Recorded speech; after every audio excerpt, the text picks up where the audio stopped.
There is a typical life cycle of trends.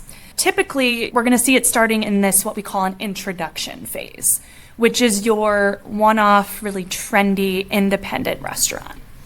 And then it might move into a growth phase, which is your emerging chains, a little bit more of your upscale, casual dining operators.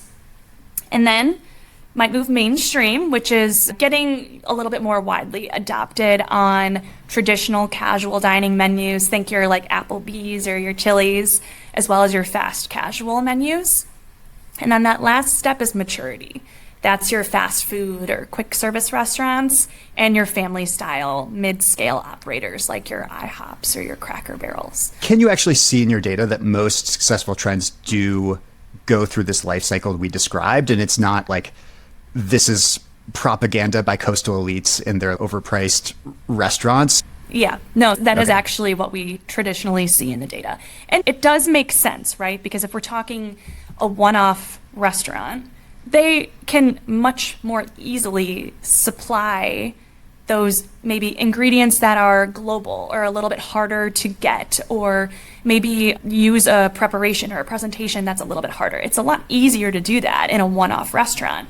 And so that's why it takes so much longer for those major chains to really adopt those trends. They want to make sure that it's going to be something that's appealing to their customer, that is relatively easy to execute from an operational or supply chain perspective. And they have to make sure that the margin on that item is going to make sense. That's really interesting, because I can't imagine, like, if I'm in charge of the menu for every cheesecake factory in the country, I might really like yuzu as an ingredient, but it's a pretty big risk to try and add it to the menu for every cheesecake factory in the country. So it does seem like there's an interesting way where some of these bigger national chains, they almost rely on independent small restaurants, especially the kind of like trendy ones that are taking risks, to almost do some of their R&D for them, like to do the proof of concept of adding yuzu lemonade or a yuzu cocktail to the menu before they do. Yeah, absolutely. Yeah. There are so many different implications to either being the first to market or doing that wait and see approach. And different things might make sense to different brands.